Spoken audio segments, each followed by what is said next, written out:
جمعې مازدیګری دی، تاسې وینئ د مسجد الحرام د صفایي ډلګۍ چې په ډېر تیزۍ سره د مطاف ساحه پاکوي.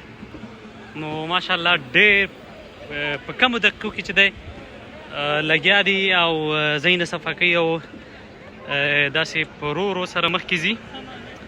نو دا واقعا چې ښه کار او ښه دنده ده. نو دا تاسې خلک وینئ. وين بلدك؟ پاکستان. ماشاء الله ما شاء الله ما شاء الله. پاکستان سے ما شاء الله.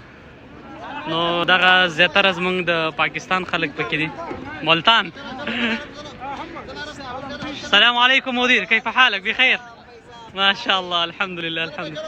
نو دا ګرانو دوستانو تاسې وینئ چې صفایي روانه ده.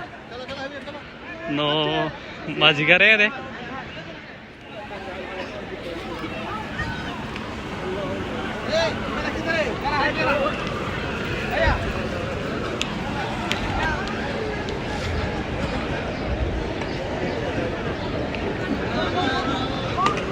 غوره دنده.